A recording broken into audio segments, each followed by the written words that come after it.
Welcome back. I'm Gary Parr, and you are listening to Fiber Talk, the twice weekly podcast for needlework artists. Our artist this week, and this is going to be fun. America's Tapestry is the project, and Stefan Romero is with us. Stefan, welcome. Hi, Gary. Thanks so much for having me. Oh boy, I got to blame Becky Gooten, Fiber Talk audience participant for a long time, and she's the co-state director in Delaware. Now, Becky put us onto this, and then I was talking about it in our June would be June 4 live Stitch Hour, and so then Victoria Marston from Massachusetts is in the audience, and she says, "I stitch. I'm stitching on this project." And so then we got her on. So if you want to hear Victoria Marston's view of what they're doing in the early stages, go to the live section on YouTube and the June 4 show, and you can hear Victoria. She's right at the beginning of the show, and you can hear Victoria talk about it. So a huge build up to now this, where we get to hear the thing stem to stern about the America's Tapestry project. And this is just a great idea, really a great idea. And this is all your baby, right? I mean, you cooked it up. It was a one-man show for about a year and a half before we've gotten to this point. I'll give a little bit of intro about what is America's Tapestry. It takes a little bit of explaining, but in essence, it's 13 hand embroidered panels.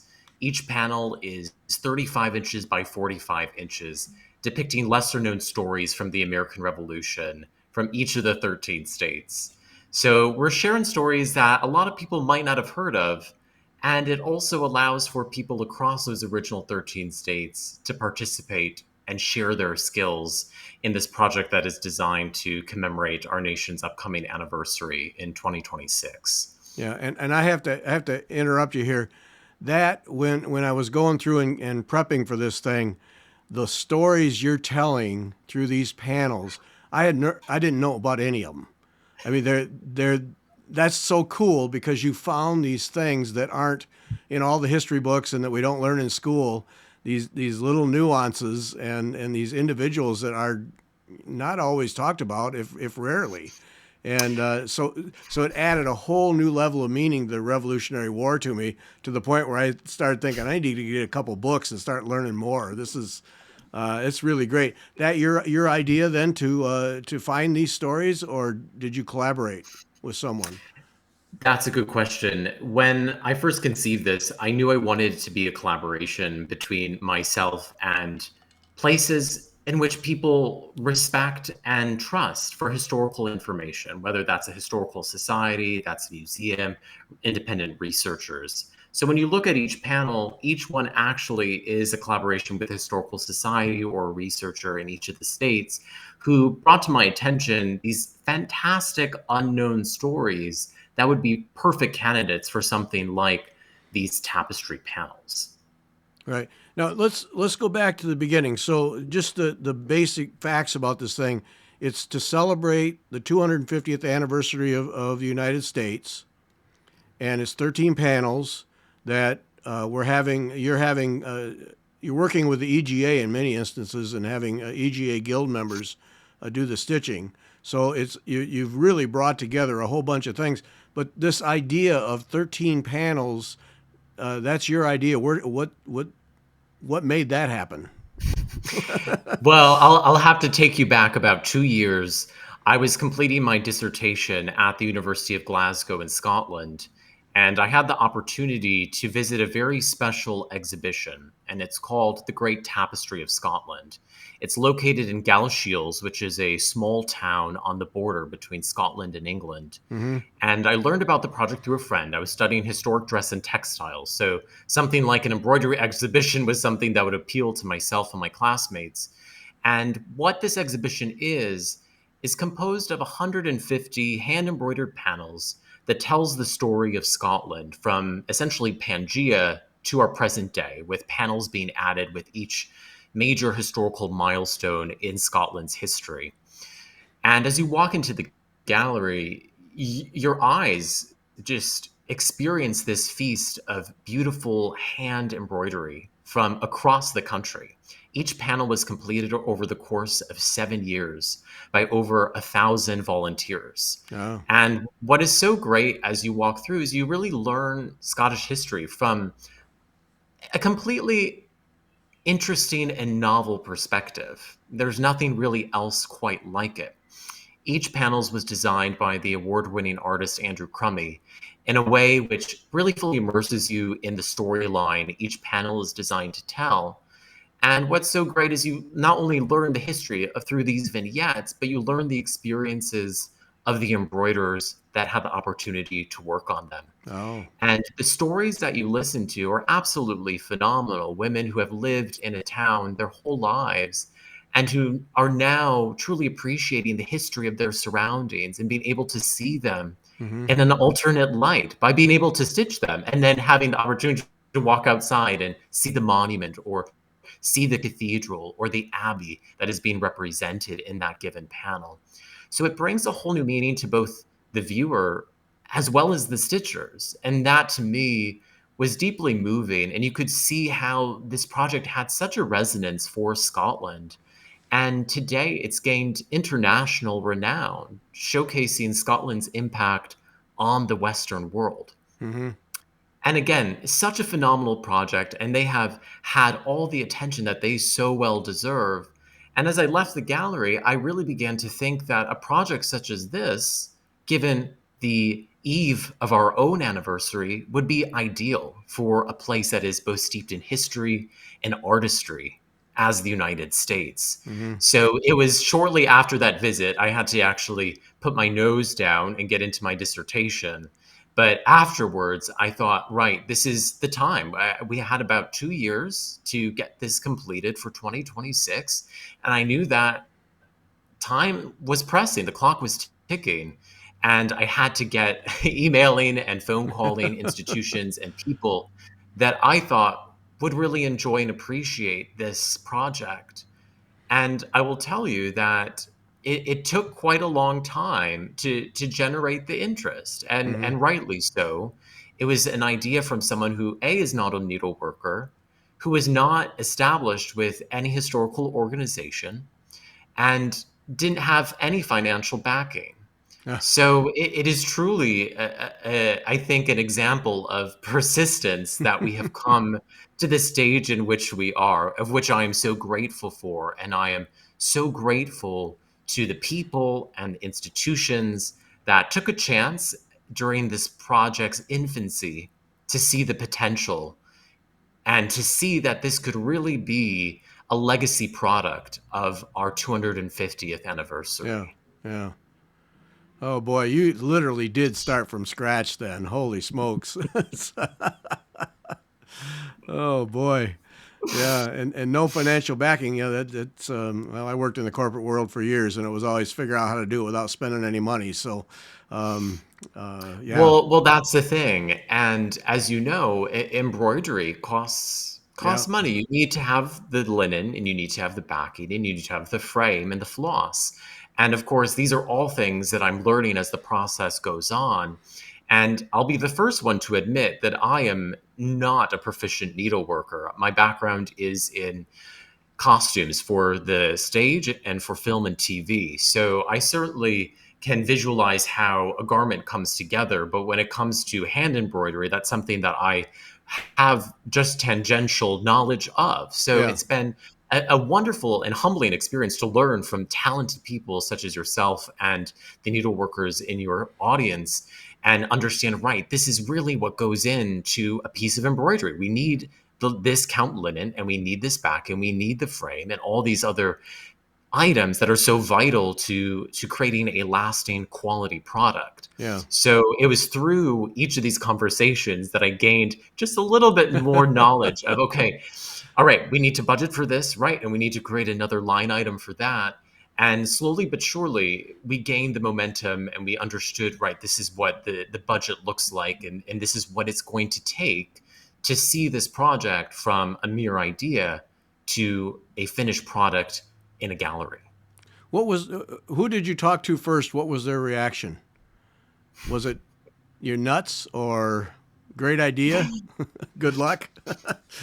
It was, yeah, it was a combination of all these things. I probably sent my first email in 2022, and it was just at the right time. Most states had already established a commission Hmm. for their state's anniversary. So they're called 250 commissions. They are something that is founded by each state to participate in the programming activities for 2026. So my first line of contact was to reach out to these organizations and engage their interest in participating in a project such as this. And I think I fell into a moment where they had been established for 1 to 2 years and were beginning to develop programming for 2026. Hmm. So they were poised to have open ears and open minds to ideas such as this from members of the general public. But having said that, these institutions are devoting a lot of time and their own resources to creating different programming activities. So it really was a matter of, how does this fit in with our broader framework for programming for 2026? And is this something that we can devote the time and the attention that it deserves? Yeah. Yeah. But you were, at least they were receptive. Well, obviously they were receptive because you got this thing to go. So, and then you worked with William and Mary and Seton Hill University and EGA, and how did you come to get that combination together? Yeah, so Seton Hill University has been a staunch supporter of this project from day one, and I really couldn't be more grateful to them. While I'm a Midwesterner at heart, I conducted my higher education in Pittsburgh, Pennsylvania. So I was familiar with Seton Hill, which is located just south of Pittsburgh, where I studied. And what was very interesting as I learned a little bit more about the university is that it is a Catholic institution founded by the Sisters of Charity, which is a religious organization founded by women. It's one of the first religious organizations in the United States. And I learned early on that Mother Seton, who founded the Sisters of Charity, founded one of the first free parochial school for girls in America in 1808, and that's called St. Joseph's School, located in Emmitsburg, Maryland.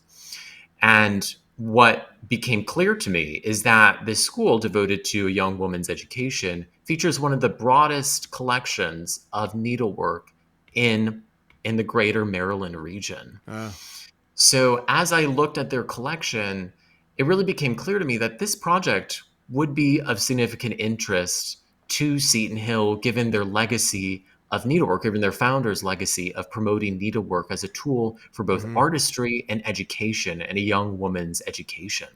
Yeah. So they felt this project really resonated with their mission as well as with their programming goals for 2026. Every institution is looking forward into the future and saying, how do we want to commemorate our institution's past, but also our country's past? So it felt like a really natural fit for Seton Hill University. Yeah.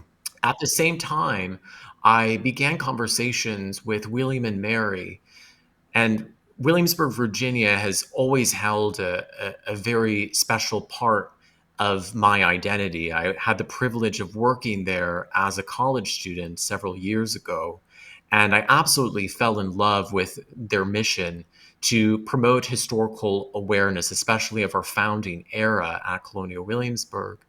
And William and Mary is very much a partner of the work that Colonial Williamsburg does. And of course, the university itself is steeped in our country's history. Thomas Jefferson was a student there, and Yeah. many of the ideas that he builds into the Declaration originated at a place of higher learning like William and Mary. So when I presented this to the president's office, they again felt like this is a project that we really believe in. Our university is so steeped in our nation's history that we really want to celebrate the artistry of the next generation through a Hmm. project such as this that involves community from all backgrounds as well as history that is underrepresented in our contemporary discourse. Yeah. So again, it felt like for them, our values and ideology and the way in which we wanted to represent 2026, everything felt really aligned. And again, this was very early on in the process. And it was very quickly after that that the project gained traction, because we had two institutions that were fairly well known and deeply supportive and really worked with me to understand how we could accelerate this project and make it a viable product. Mm-hmm.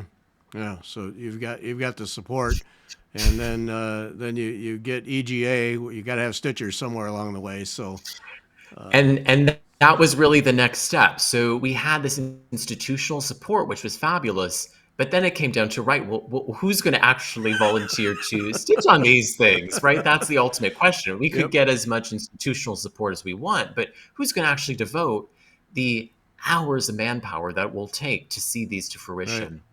And it was through my discovery of the Embroiderers Guild of America that began my foray into the needlework world.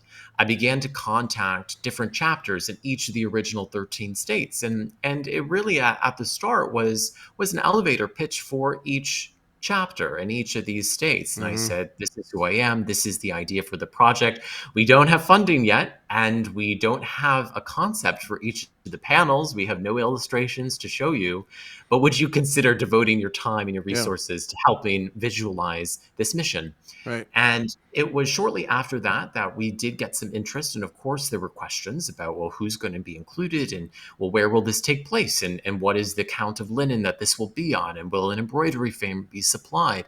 So very, very naturally, questions came up. And some guilds said that they had other commitments. And some said, well, we're just a bit too small, but we'd love to participate if another larger guild maybe took it on.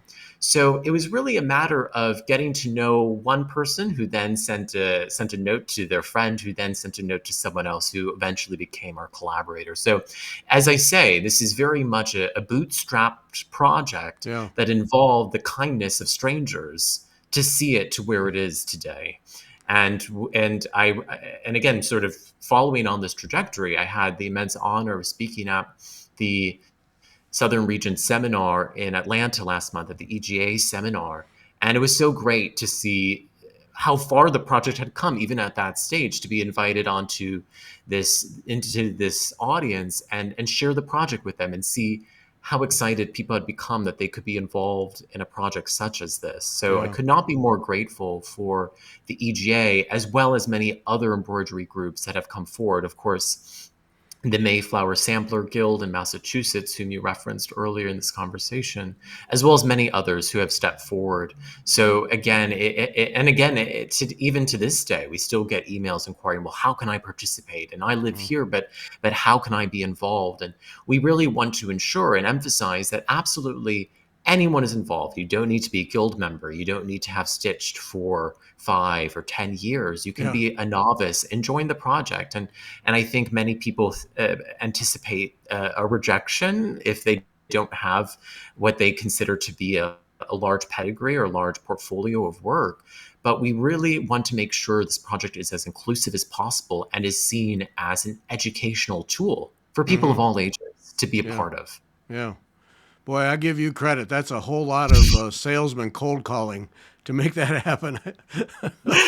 Oh, by the end of each call, I had a script down. So yeah. so after a while, it became like breathing. But yeah. but I was very determined to ensure that I gave this project as much of my time and my attention as I could, because from the start, I really believed that this had the power to bring people together, both from the artistry platforms such as illustration and needlework, as well as the historical research and the institutions that have been so pivotal in shaping our understanding of our founding era. Yeah. So I really wanted to ensure that this project, really had legs and had a team behind it.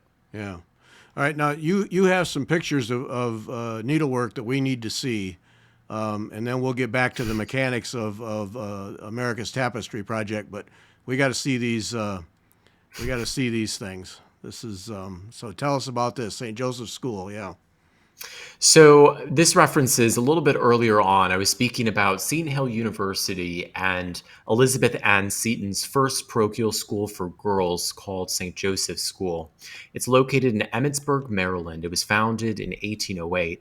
And I give credit to the Seton Shrine for these images. These are of an exhibition that they hosted about a year ago on fancy work and needlework that was produced at their school. Now, as I mentioned, this is the one of the largest examples of needlework from an individual school in Maryland from the 19th century. So as we scroll through these images, you see that these were not simply decorative objects that were meant to adorn the wall of an early American home.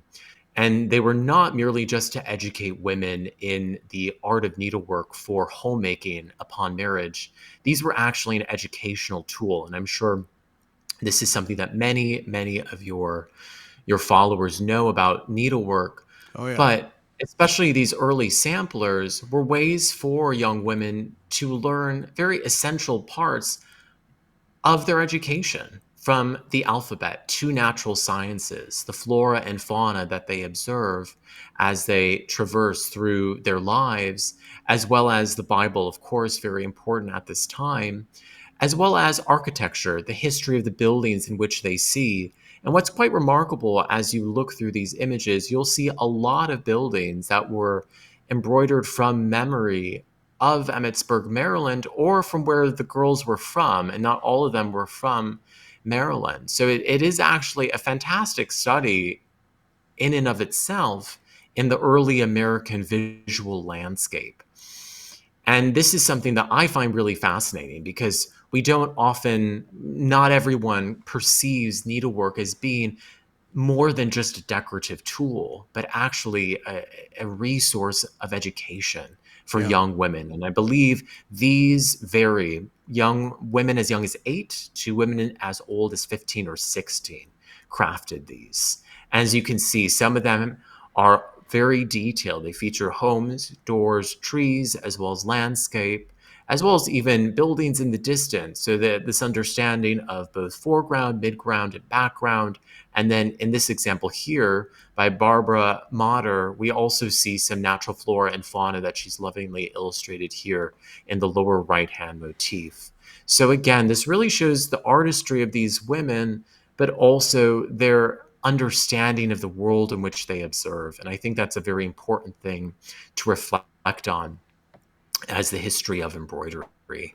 And I know that Seton Hill University is really excited to showcase the completed 13 panels, as well as some of these from the Seton Shrine, and just give a bit of an example of look how far we've come and look at the work that we were able to achieve 200 years ago, as well as today. And we can reflect on both the similarities and the differences. So I really encourage anyone who's interested in needle art and embroidery to have a look at the Seton Shrine's collection of embroidery from St. Joseph's School, because as you can see, they have a broad and expansive collection of work that covers quite a broad terrain. We've seen some more religious images, but we've also seen quite a few architectural motifs. And again, I think this would be of really great interest to your viewership. So I wanted to share those Yeah. of St. Joseph's School. Now, looking at some of the images, it suggests to me that many of these are on display somewhere. That is that the case, or were, and you just have the images from an exhibition?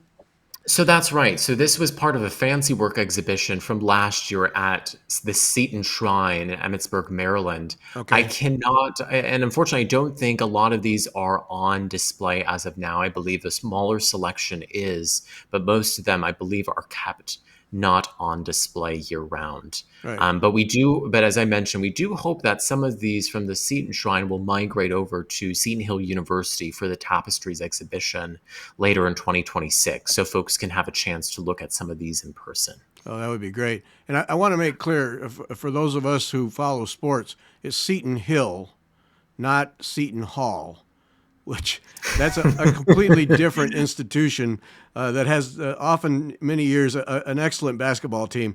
But this is Seton Hill in Pennsylvania, so there's that one letter makes a big difference. It does, and we've had a few confused comments. So just to emphasize, Seton Hill, exactly right. Right. Yeah. So if you go looking for this stuff, it's HILL, not HALL. Yeah. Seton Hill. Yep. Had to look that up. I thought you had an error, and I had to go look it up and learn something there. So, all right. So that's terrific. So let's get back to, because we want to have time here to go through each of the 13 panels. So let's get back to the mechanics of this process. So we have guilds, either EGA guilds or groups, or sometimes we just, it's from what I read, it just somebody gathered some people together who are stitchers, and formed a club, so to speak. So how does this all happen? Take us through just the mechanical process of making this happen. So sometimes it's a bit like a smooth ride down the Seine, and sometimes it's a bit more choppy waters. And I say that really because in some places, and what comes to mind first is the state of Georgia, where where the first stitches of this project took place. Atlanta has a really vibrant needlework community. There's several EGA groups. There are sampler groups. So needlework is alive and vibrant, and there's a strong community that supports it. So it actually became quite a bit easier for a state like Georgia to amass the interest in this project because there was already an established community, people who individuals could turn to and say, hey, are you interested in this project? We would really love for you to come and join us. So it began very organically, and the momentum grew quite rapidly in Georgia. We have also had a fantastic partnership with the Coastal Heritage Society of Savannah, which consulted on the imagery for the panel. I won't go into too much detail about that before we look at the images, but in many states, we have essentially 3 tiers of partnerships. A partner who advises on the historical imagery you see, the needleworkers themselves and their community, and the third is a host venue.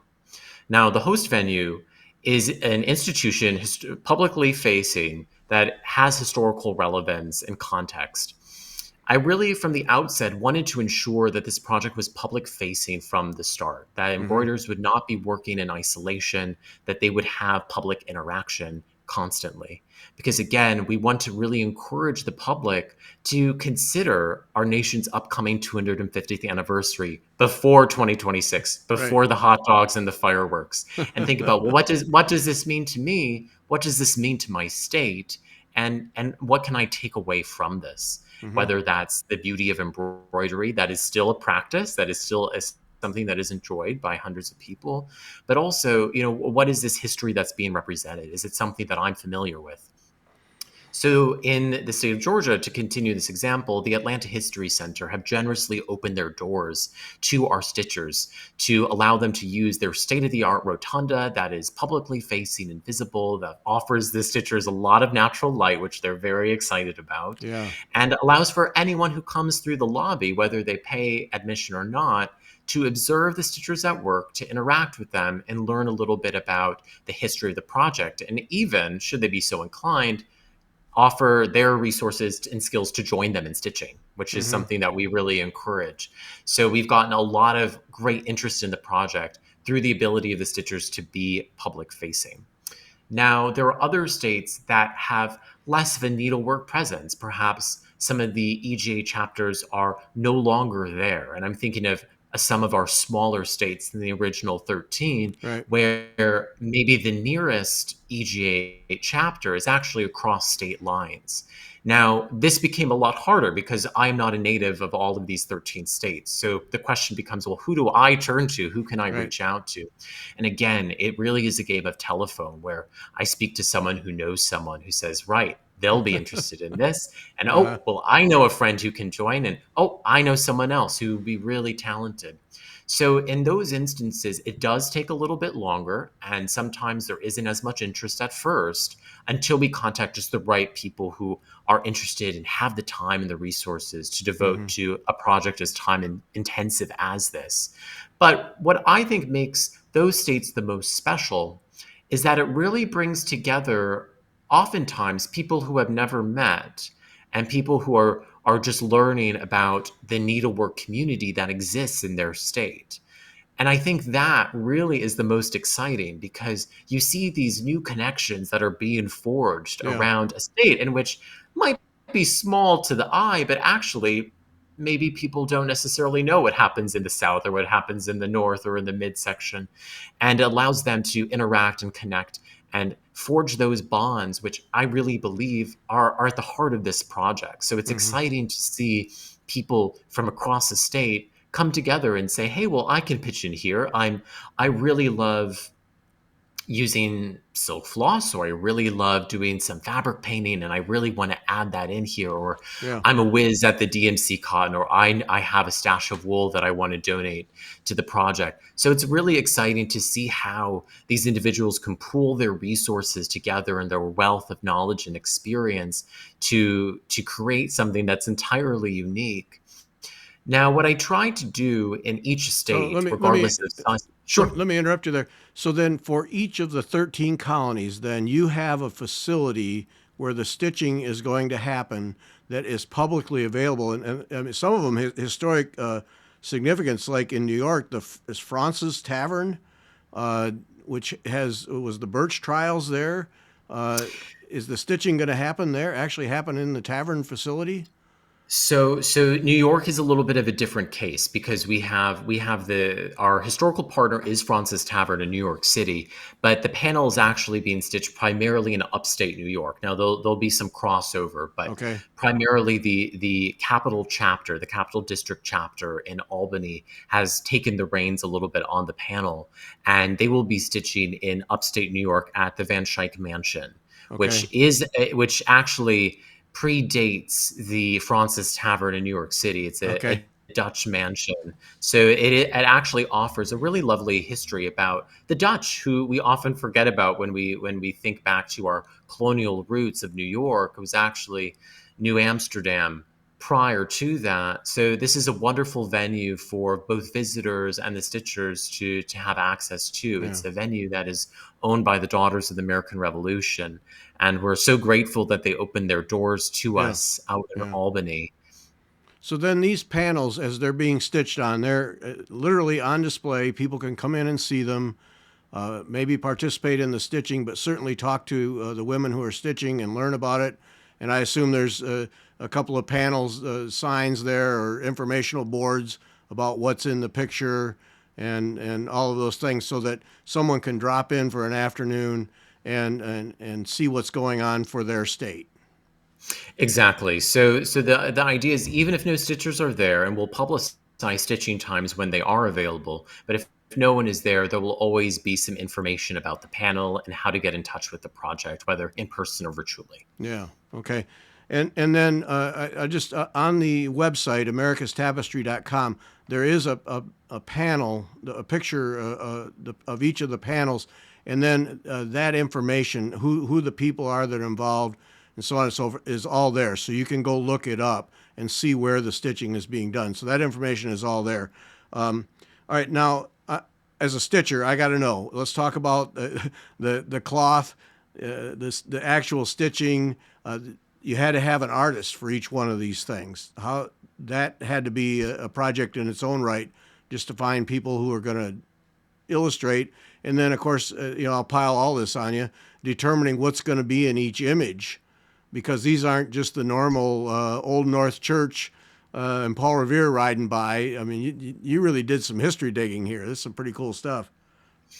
So to answer the first part of that question, what we at the early outset, flashback to last year, we received a very generous grant from the Kobe Foundation, which is a needle arts granting body that's located in New York City that funds to textile based, needle arts based projects in the mid Atlantic region. And it Mm-hmm. was through that grant that really allowed the project to reach out to emerging artists to work on this project. And the reason for that, I knew from the outset that I wanted to have people of all backgrounds and generations work on this. Uh-huh. And I thought, what better way to involve young artists who are just looking for maybe their first commission, or perhaps just trying to craft that body of work. And we wanted to offer this opportunity to these individuals to showcase their skills and talents on a national stage. So recruitment began for illustrators last year, and we looked at applications from hundreds of talented artists who are studying at some of the most prestigious art colleges in America to craft the illustrations for these panels. And it was through a portfolio review as well as an interview that eventually helped us select which artists would be able to participate in the project, and illustrators that we could fund and commission them to craft Mm-hmm. such beautiful images for the project. Now, taking a stab at the second part of the question, that's right. There's a lot of historical imagery that necessarily isn't available on a Google search. No, In no. these, you can try and type in some of these names, like Penelope Barker or Francis McCord, and maybe you're going to get something that's pretty close, or maybe you'll even get a portrait of someone actually like Penelope Barker in North Carolina, but oftentimes you won't. And Yeah, oftentimes you're going to see an article and then maybe another article and that sort of thing. So for each of the panels, as I mentioned before, is a collaboration with a 250 commission with a historical society or museum located in each of the 13 states, who I reached out to and generated a relationship with and a collaboration that allowed for them to look through their repository of narratives and also bring to light narratives that they themselves were beginning to uncover, or in some instances, narratives that were more well known, but more information was being discovered about them, and mm-hmm. stories that they really felt tapped at the beating heart of our 250th anniversary. And what is very clear as you look at the panels, that there is such an emphasis on stories of the unsung heroes of the revolution. As you mentioned, we all know the Midnight Ride of Paul Right, Revere, right, and yeah. we all can imagine the signing of the Declaration. But there are so many other individual actors who worked behind the scenes who were never publicly praised, who never ended up in a portrait gallery nor in our history books, that put their lives, put their families on the line to really make a difference, not only in their communities, but to the forging of a new nation. Right. And I really think what could be more inspiring to us in our current day and age than see people like ourselves represented and celebrated for not having been lauded publicly, but having done a good deed because it was the right thing to do and it was for a cause greater than themselves. Right. No, just preparing for this and going through those panels, I had to stop myself from going down that rabbit hole of searching history, because each story is so interesting, and like I said before, new to me. And you do the Google searches and you get the 1, 2, 3 results, and then would you like us to find something related? Well, no, this is apparently it. And yeah, it's so much fun. And well, we talked on the live show. The Massachusetts one is all about chocolate and the role that chocolate played. Who knew?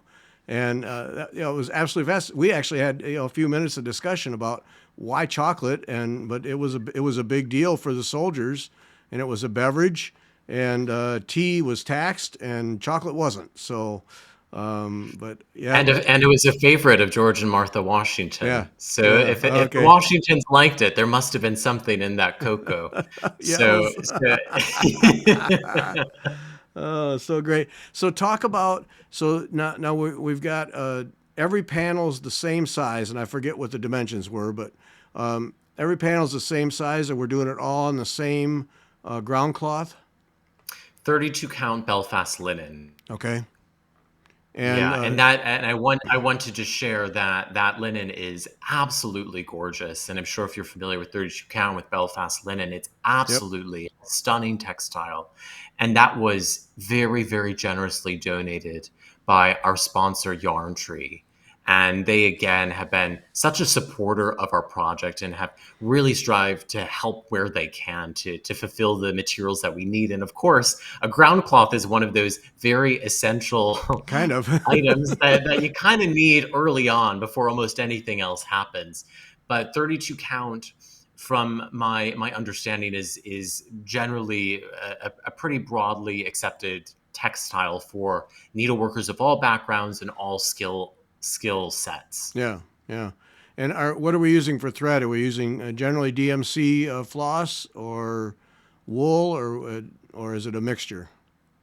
So it's actually quite a mixture. DMC Cotton is being very generously sponsored by one of our other sponsors, Witchelt, located in my home state of Wisconsin. And again, they have been extremely generous with their time on this project and a real faith that this project will have a difference in the needlework community of the Uh-huh. United States. So all DMC Cotton has been supplied.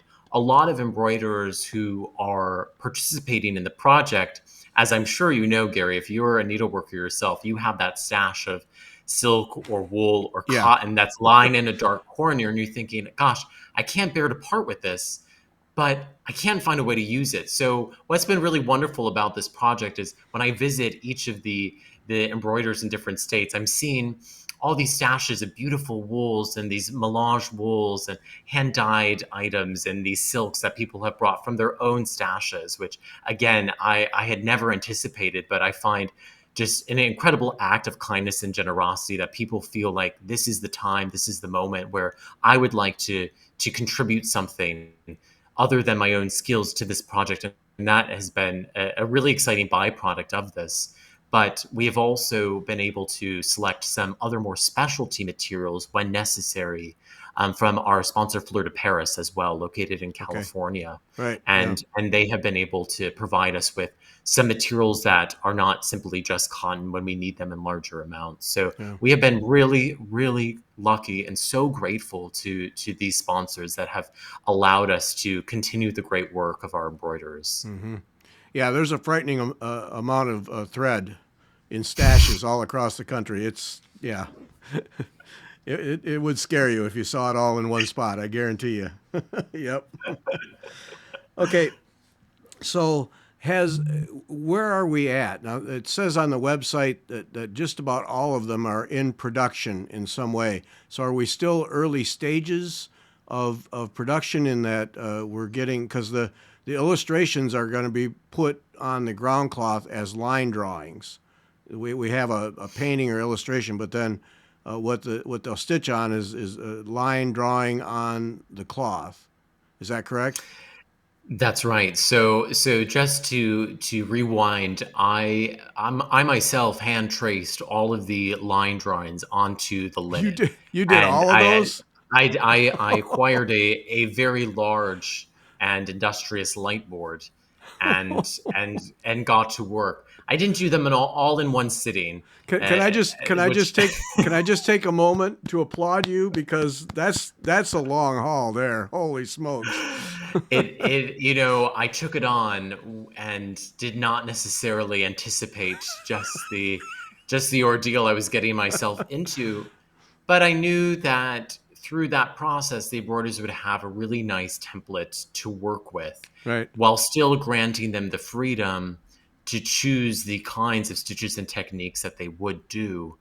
But to go back to your question, Gary, each panel was sent out this spring to each of our groups. So everyone is in the initial stages. We're talking 1 to 2 months of work so far that's been completed. And some are further along than others. Some people are still assembling their materials and their teams. So it will progress as time goes on. Each of the groups will be working up until late April of 2026 when the panels will be then completed and the exhibition will be tentatively launched in late May at the Muscarelli Museum at William and Mary. So this is still early stages for the embroiderers as they begin to receive the materials and set out a game plan for themselves. As I'm sure you know, for pieces of this size, you do need to have a bit of a game plan. You need to figure out, Right. right, well, what are we going to start with, and what are we going to finish with, and that really informs how people approach the project, as well as the people who they're working with. Who can take this piece on, and who will be doing the fabric painting, and who will be doing this technique. So it's very much a case by case, state by state basis of Yeah. how they're going to proceed into the process. Yeah. All right. Now before we start to look at these panels because these things are terrific. How is this going to get displayed in the final thing? Is it going to be a panel next to each one? Are they going to be like in a gallery where each is a standalone item? How do you envision the final display? So, a part of this process is allowing for visitors who come to the exhibition to see both the finished and unfinished side of the embroidery. Because Oh, again, we're talking about folks who come and might not have a robust understanding of the art of needlework. So, being able to see a panel from 360 degrees was a real priority for me as I envisioned the exhibition. So, for each of the 13 panels, they will all be freestanding and custom frames, allowing for visitors to travel around each of the panels. So, they will oh, not be conjoined ever, they won't be connected, allowing for them to be displayed in different parts of a gallery space where space might be at a premium. And this will also allow for the panels to be eventually taken to their home galleries where they'll remain in the collections of our collaborators. So they'll all be freestanding. okay. All right. Excellent. That's different. I did not expect that. That's good. Yeah, that's fun. Yep. All right. And yeah, so when you get to the panels, the question that's going to be in everyone in the audience in their minds is how do we participate? How do we participate with financial support, actual stitching, and then promoting it? I mean, people across the country should promote this project as we get up to July of next year to their so that that there's an awareness. But financially and stitching wise, how do we get involved? We would love for anyone and everyone who feels so inclined to be involved in any way they can. I would recommend initial point of contact is me. I answer every email that is related to this project, whether it's simply a comment, a compliment, or a concern. I try to respond to absolutely everyone.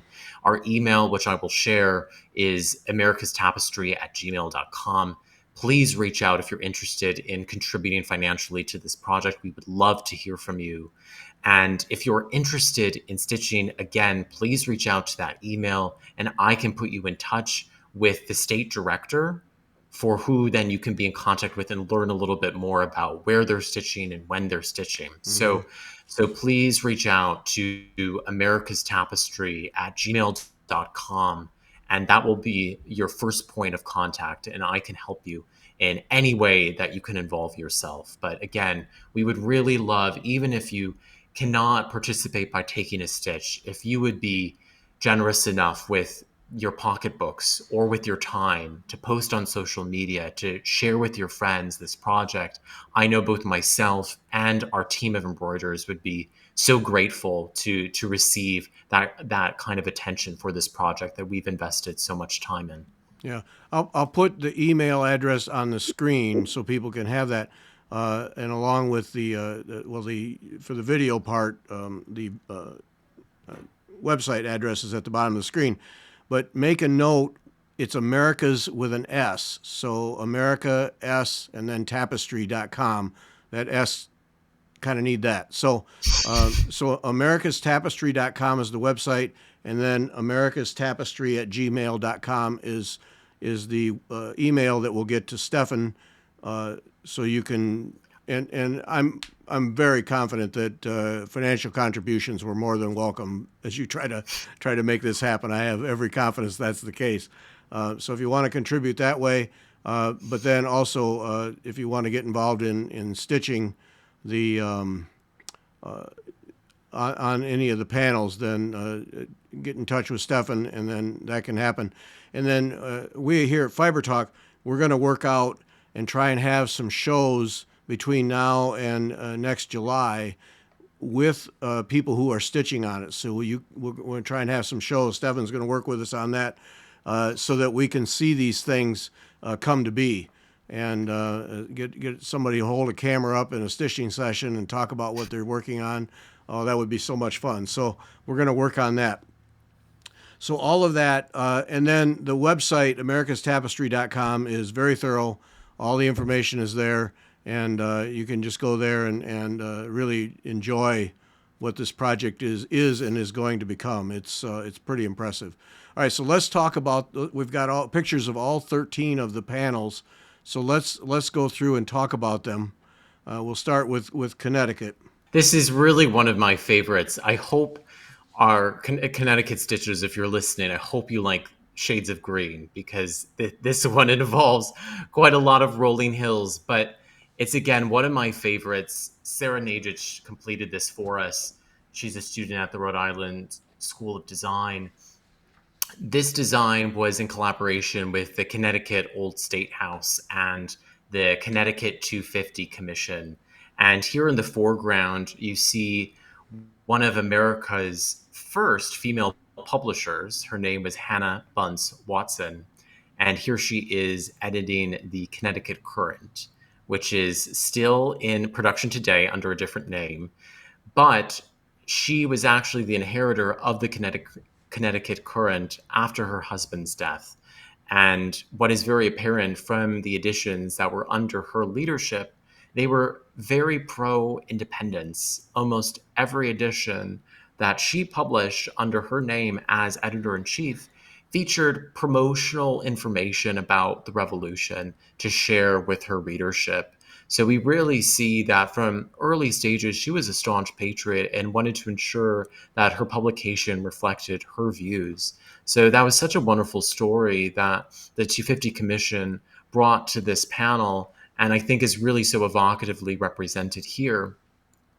The background features what I like to call the provision state motifs, where we see all the different kinds of production that was going on during the revolution in Connecticut. So I will let readers and viewers of this podcast have a look at this panel on our website to learn a little bit more about those stories that you see in the background. Yeah, you can go to the website, and then that'll get you doing what I was doing, searching for the stories, because every one of these has a fascinating story. So then here we have Delaware. Now this was a complete new thing to me. This is very neat. Yeah, so again, Delaware is one of those states that actually is steeped in revolutionary history. And what is quite interesting, just as a side note about Delaware, is that in the leading up to the revolution, Delaware not only declared independence from Great Britain, but also from Pennsylvania. So they took their three counties with them when they defied British rule. So I think that's a wonderful story, and I think our Delaware listeners will really love that. But actually, this panel depicts the lesser known patriot Henry Fisher, who was considered the eyes and ears of the Delaware Bay. And in this illustration, Henry Fisher is firing a signal gun to alert his fellow patriots the arrival of an enemy British ship in the Delaware Bay. Now, we tend to forget, waterways to us today are sort of scenic byways that are pretty for taking photos of, but they were considered the highways of the 18th century. So if a British ship got into the Delaware Bay, most likely it was going to sail right up to Philadelphia. And at this time in 1776, we had all the major players of the revolution congregated in Philadelphia. So that would be a major blow to this nascent movement if the British Crown was able to access the heart of the revolution. So the Delaware Bay was pivotal in preventing the British from accessing Philadelphia via the waterways. So Henry Fisher played a major role in preventing that from happening. So it's such a great story, and one that, again, you can learn more about on our site. Yeah.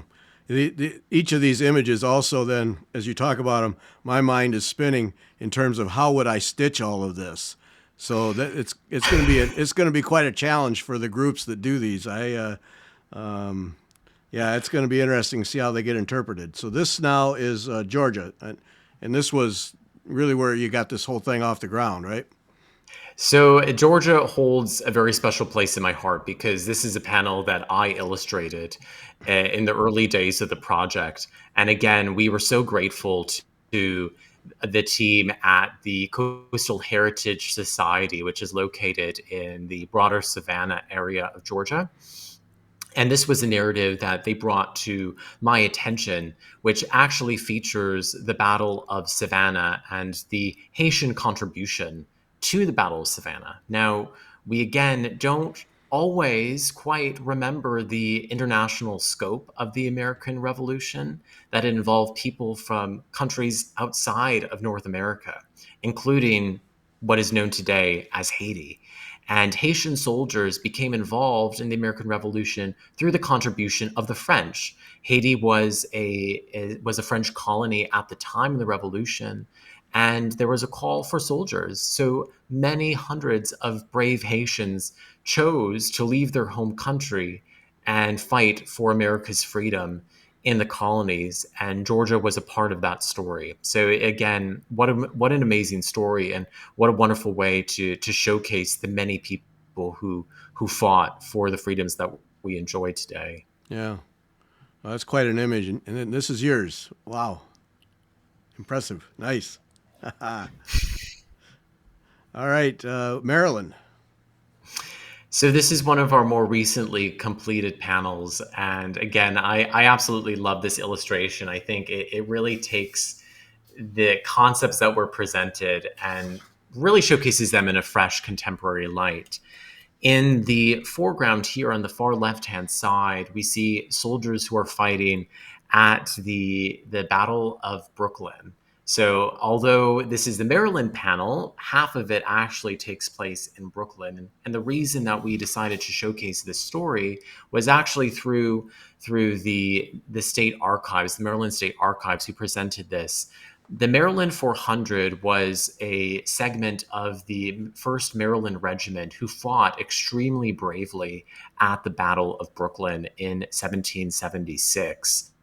And when I say bravely, all of our soldiers who fought, all of our forefathers who participated in the revolution fought with the utmost courage. But it's important to put special attention on the Maryland 400, on the Maryland 1st Regiment, because they were significantly outnumbered by the British, over 5-1. And they knew their chances of survival were very, very slim. But in the retreat of the American forces, this group of Marylanders decided to hold the line, allowing for Washington to be able to cross the East River back into Manhattan. And should this group have chosen not to do that, we don't quite know what would have happened to the Continental Army at that early stage of the war. So this Maryland 400 bought crucial time for the Continental Army to make their escape from the British that were encroaching in what is known today as Brooklyn. Yeah. So it's an incredible story, deeply moving, and new research is being done about this group of brave people, brave soldiers from Maryland who fought, and many lost their lives. We know over 100 were captured or severely wounded. So it again is a fascinating segment of history.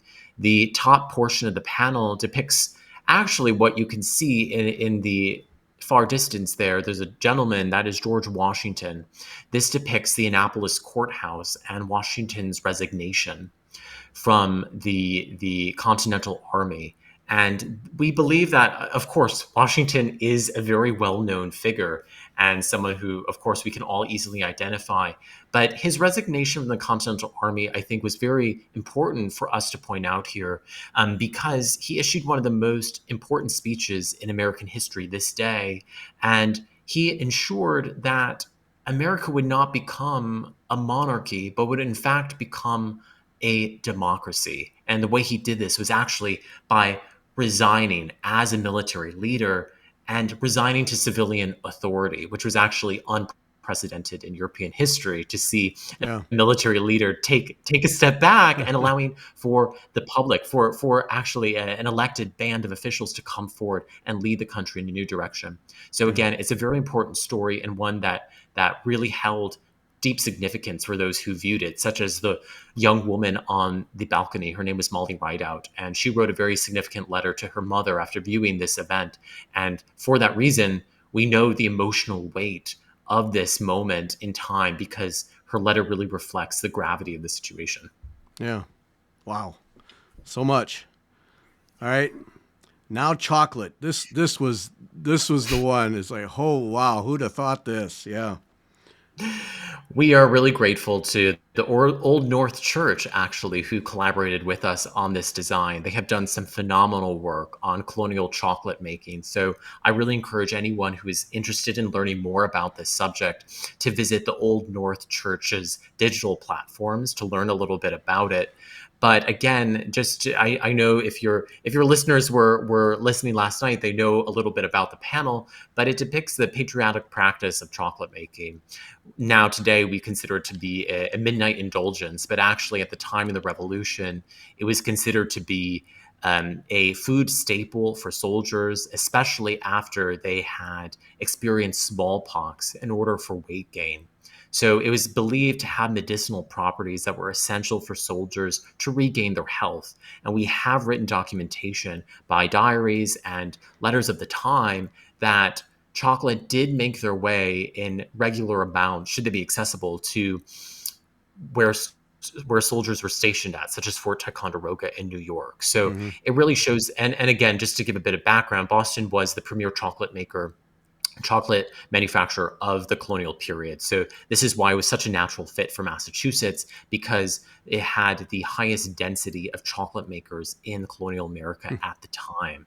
So again, something that probably a lot of visitors might not quite know and Right. might not quite understand, that chocolate was a very patriotic drink and considered to be the American alternative to the more expensive and the more despised tea and the much more expensive coffee. So it's just a great story, and showcases the alternate ways in which people contributed to the revolution. Yeah, so basically, when I sit down with a box of Whitman's chocolates, I'm really celebrating the history of our country. So this is good. I like this. You are being as patriotic as waving an American flag. So Oh, so that should yeah. Warms my heart. Warms my that should heart. be Yep. enticing. Yes. All right, New Hampshire. Oh, man. So New Hampshire is a really exciting panel because it showcases a few different stories that really highlight New Hampshire's role as at the forefront of independence as early as the early 1770s. This panel was designed in collaboration with the New Hampshire Historical Society as well as the Abenaki tribe of New Hampshire. And just to give a brief summary, it features two main events that happened in New Hampshire. One is the Pine Tree Riot, and the other is the raid of Fort William and Mary. So I encourage everyone to learn a little bit more about what those events were and how they contributed to New Hampshire history. And the background features the collaboration between patriots and the Abenaki tribe, which were vital to defending the vulnerable northern border. So we often forget that a lot of the revolution took place in Canada. And the British often felt like they could encroach on the United States, on the colonies at that time, through the Canadian border. And of course, Vermont and New Hampshire were conjoined essentially at that point, and the Abenaki were really vital to ensuring that the British did not encroach from the north. Yeah. All right. Now, Jersey, New Jersey. This is such a fun panel. This was, again, a collaboration with a wonderful group, the Passaic County for Natural and Cultural Affairs. And it was such a fun collaboration because Passaic County is just a stone's throw from New York City as you travel west. And one of the holdings that is owned by the county is the Day Mansion, Day spelled Dey. And the Day Mansion was owned by the Day family in the Revolutionary period. And they were a very prominent family that married into the Schuyler family, if you're familiar with the Hamilton musical and other well-known figures of the time. So they were fairly higher up in revolutionary discourse. And when I approached them about working with me on this, they were also considering doing a little more research into the women who participated in the Day Mansion activities. Now, the mansion arose to well known recognition because Washington established his headquarters here in 1780. But what's not often discussed was the role of women at the time. So through this panel, we can see women, both free and enslaved, engaging in projects that would have been seen at the Day Mansion as well as homes throughout New Jersey. And one of those was actually raising a phenomenal $15,000 for the Patriot cause. Again, an unheard of amount. And one of the ways in which women participated in the revolution was fabricating garments and socks for soldiers, which you can also see in this panel. I'll include just a little bit about the lower motif, which features inoculation.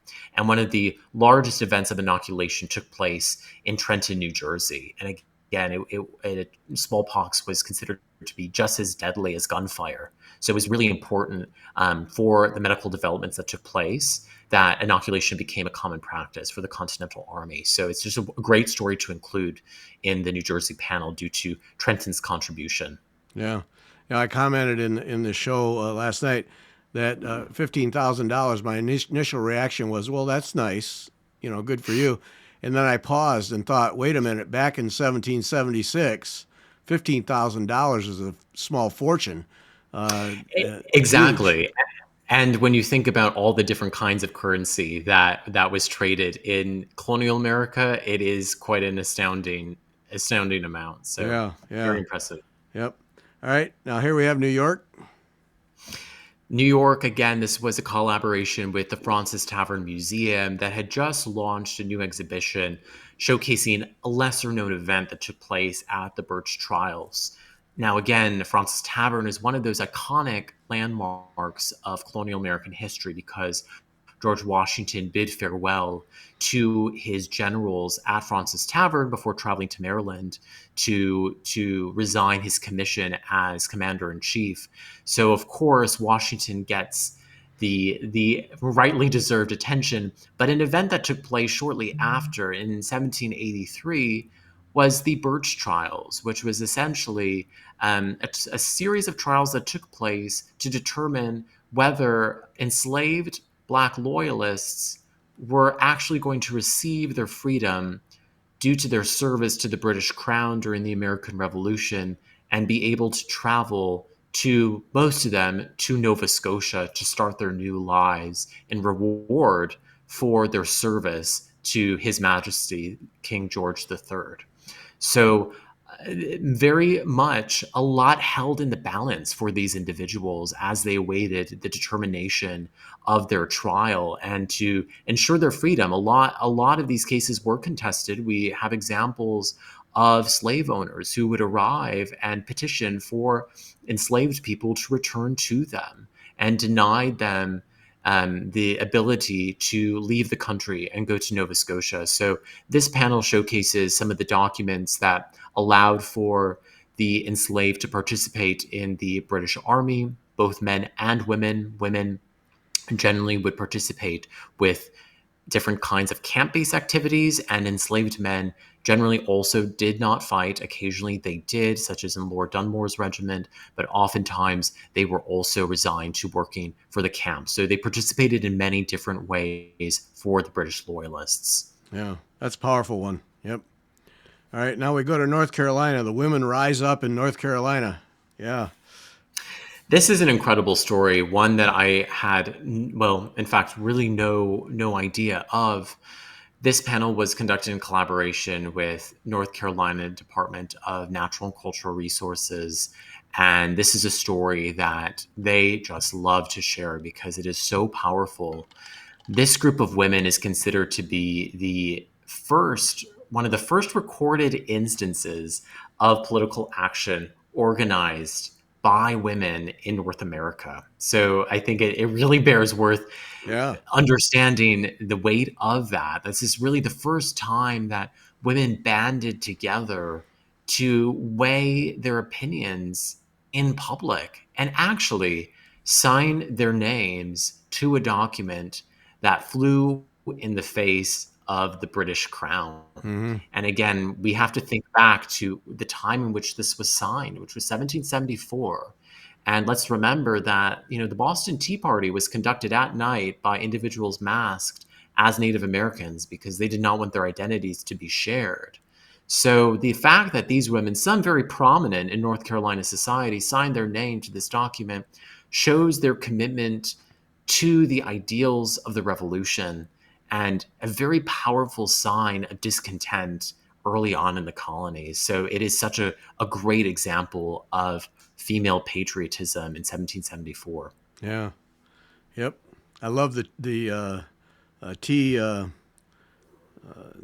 not cups, pictures in the upper corners. Yes, yeah, the teapot. So it is Teapots. Yeah. important. Yeah, it's important to emphasize this. In fact, was not a tea party at all whatsoever. It was actually a highly intellectual discourse between women who really were fully versed in what was happening in the North Carolina Provincial Congress. So they were reading and discussing what was happening oftentimes by the men in their lives, whether it was their fathers who were at the Congress or whether it was their husbands or other men in their community. They were very much keeping themselves abreast of the goings on in the Congress. So I think it's very important to know that these women really were involved in the social discourse of their time. Yeah. And that's something that comes through if you take all these panels collectively, that the Revolutionary War involved everyone. It wasn't just soldiers. That's the message I got. It wasn't just soldiers fighting with guns. It was everybody had a role somewhere in fighting for the freedom, and it really comes through in these panels that more than just a bunch of men with guns. It was everybody was pulling to have this happen. Yeah. Yeah, absolutely. So we really hope everyone who sees these understands that everyone had a role, and Pennsylvania is a great example of this. Now we all know the well trod story of the flag makers of the Revolution, such as Betsy Ross.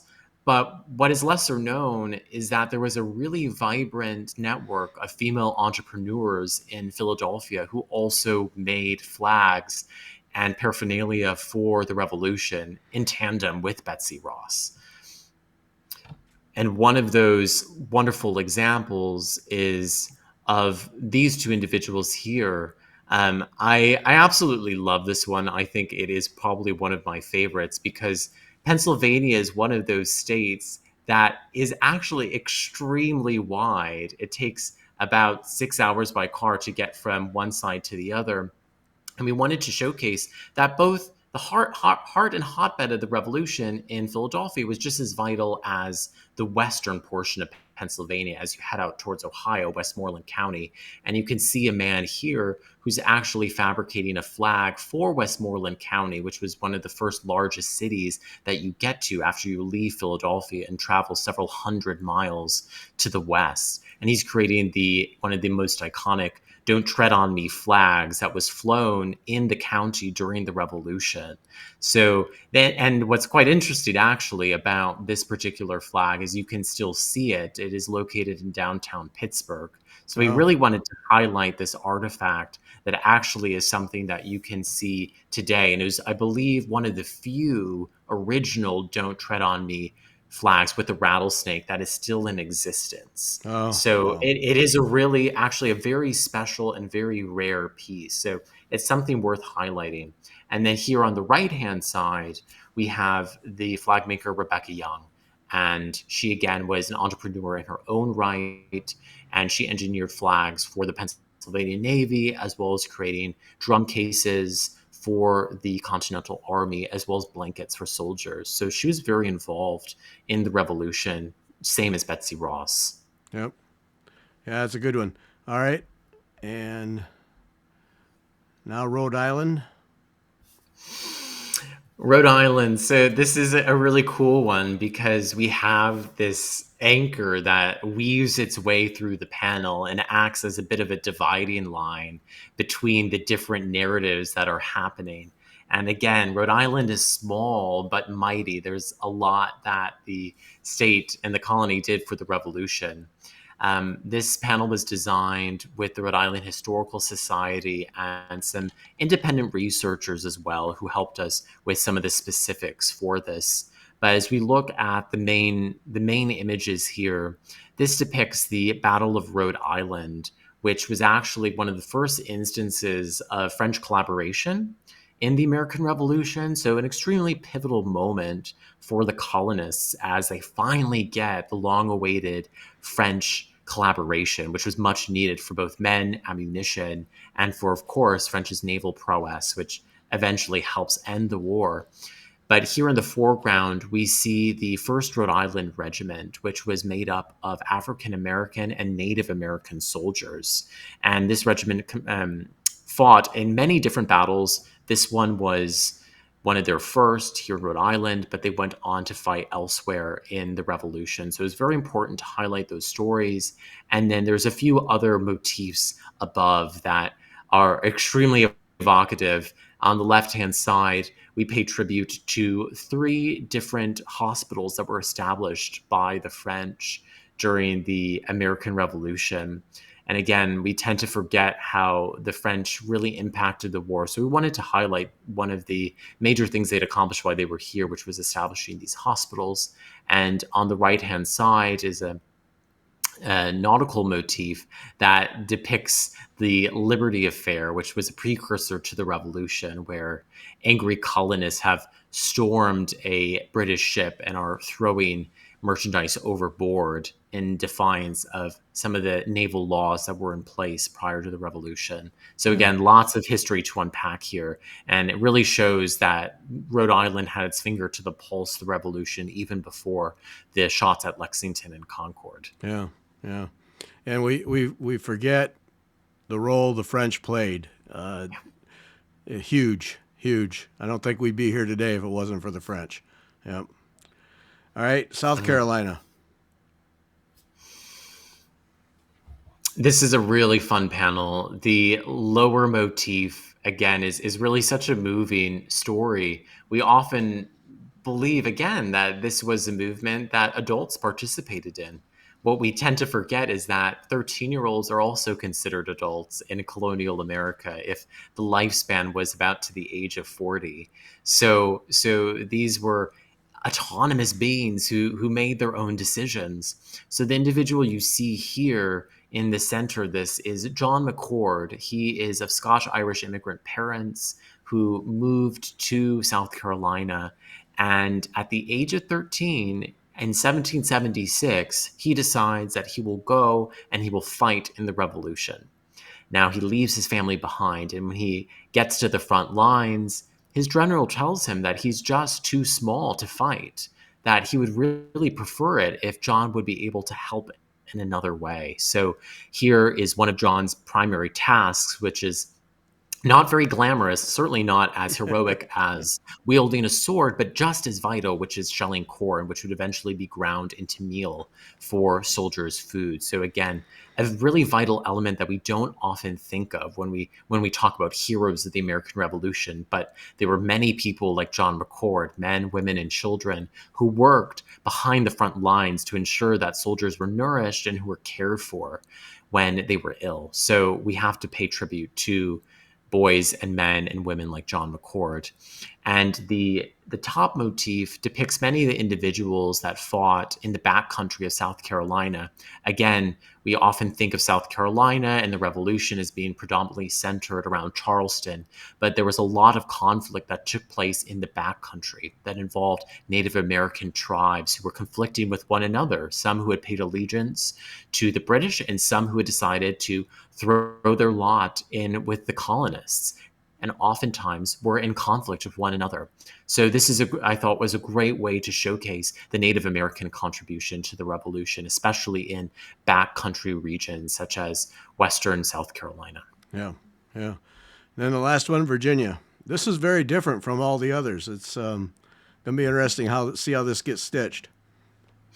This is one of the first that's being stitched. So I've had the privilege of seeing a little bit of work that's been done on this. And again, this is such a wonderful and moving story and really shows the international breadth of the Revolution that actually has roots in Wales, interestingly.